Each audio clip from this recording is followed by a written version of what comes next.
Whereas in reality, we should be trying to find and identify these weaknesses in our systems and then correct them.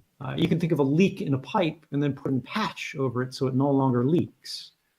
We're either all secure or none of us are secure, because the way these techniques function is if your iPhone is vulnerable, everyone else's iPhone in the world is vulnerable as well. It doesn't matter whether they're a Russian general who's in charge of a nuclear service or whether they're a reporter trying to work on a human rights issue in China, and the Chinese government wants to buy the same technique to monitor those people. Now everybody's trying to use hacking. Spies are trying to hack, cops are trying to hack. But we need to think about, in a well-ordered society, in a liberal and open world order, do we want cops to be acting like criminals as a matter of routine? Do we want our government to be attacking insecurities and making our society, our devices less safe, less reliable, just so their job's a little bit easier? I would argue no. And just the final point here, because there are, of course, people in the Norwegian intelligence service right now who are getting a live feed of this talk probably.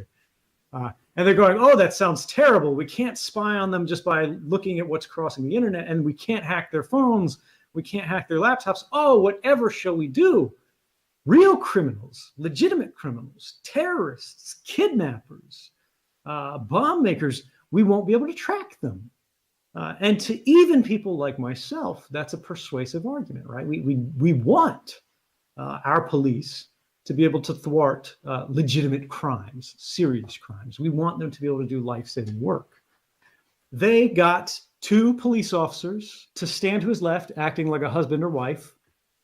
They pretended to have an argument. He turns his head to the left with his laptop full of all of his encrypted material open, unlocked, with the password entered, and an agent to his right simply picks it up and walks away with it.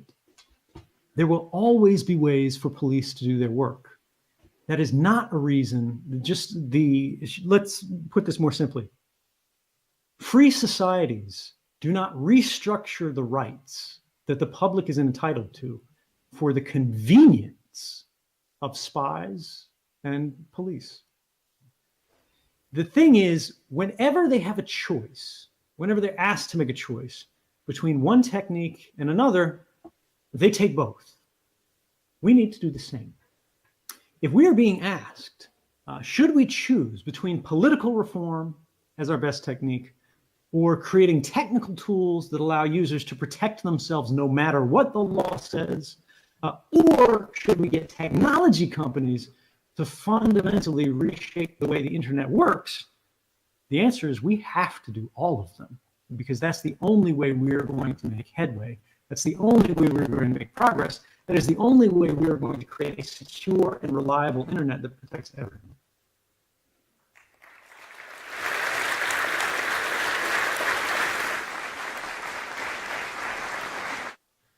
There are privacy laws, right? It sounds funny that that should be a thing, but there are about 100 different countries around the world that have privacy laws. The United States is not one of them. Soon you'll get your general data protection regulation. Things are not perfect. Things are actually still quite bad, but they're getting better, little bits and pieces. The US, there's a big question where these commercial structures, these US internet service providers, companies, social media platforms are largely unlimited in the kind of choices they can make, the ways they can use and abuse private details about your life without really your knowledge or permission or consent. They would argue, well, you clicked that little box, but let's be honest, nobody read that. And let's be honest, even if they wanted to, they couldn't, because it changes all the time. And there have actually been studies showing that even if someone read that for every product they buy, every piece of software they use, every website they go to, there are not enough hours in the year to review all of the documents and legal agreements that you're made to agree to just to engage in basic tasks in daily life. So there is a real question here. Government in the United States is still the biggest threat in a certain way, which is that they can put you in jail, right?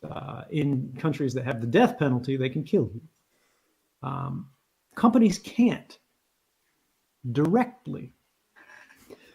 But more and more, the level of influence that they have over ordinary people's lives is increasing, particularly as we start to see the level of data, the amount of data that they've collected, the way they're using it and applying it in new ways.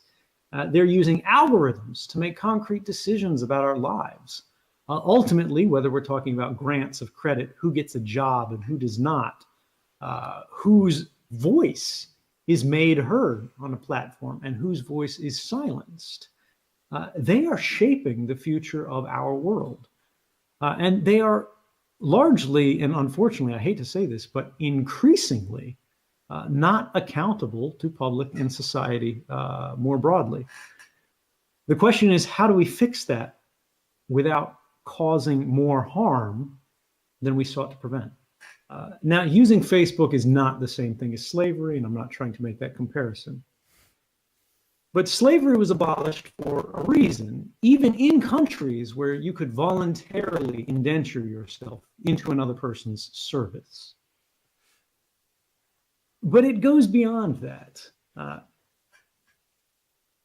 And that is the inequality of our experiences. Anybody can look around the world today and see global inequality is rising, and it is reaching a point of crisis.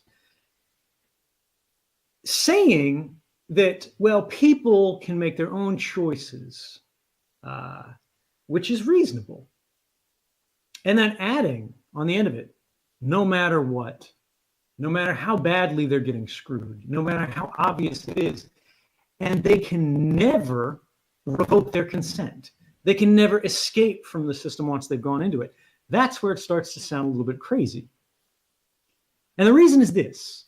If we have a world of global inequality today, and it's getting worse, and you opt into a system today that makes you subject to that system, and now that system has largely unlimited understanding of your thought processes, who your friends are, where you work, where you spend your money, the kind of books you read, the kind of things that make you laugh, the kind of things that you hate. They know you better than you know yourself. And as year after year after year, they get better at using this information against you or to shape your decisions. Ultimately, you start to work for them, even if you're not being paid for it, even if you think you're getting benefit from it in the form of free email or funny cat pictures. Matter.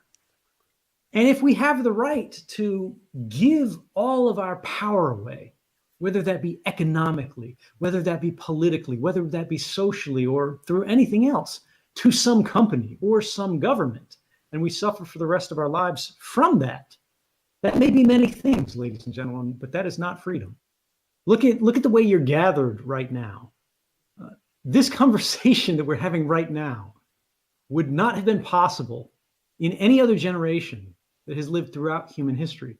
I'm in exile. I cannot travel, right? I'm not in asylum. People think I'm in asylum. I'm not in asylum. I'm in exile. And what that means is you shouldn't be able to hear what I have to say, and yet you can. The old bad tools of political repression that have existed for generations are beginning to fail. And the reason for that is technology. Everybody who has lived throughout the story of humanity has lived in changing times. But we live in times where things are shifting catastrophically, enormously, tectonically, whether we're talking about the climate and the future of humanity, the sea level, whether we're talking about warfare, whether we're talking about economics and where money is going, control of resources, or whether we're talking about speech. Technology is the most important political force of the last 100 years. And you are the ones who are going to decide what effect that has on the next 100 years. I would argue you don't just have the power to change the world with this. You don't just have sort of a right to do this. You do have an obligation. You have a duty to think about the kind of world, the kind of rights that you yourself inherited from past generations. Think about what you loved about it. Think about what's important to them, what's important to you. And then think about what you want to leave to the people who come after you. Because if you guys get this wrong, they're not going to have the power to change it in the same way.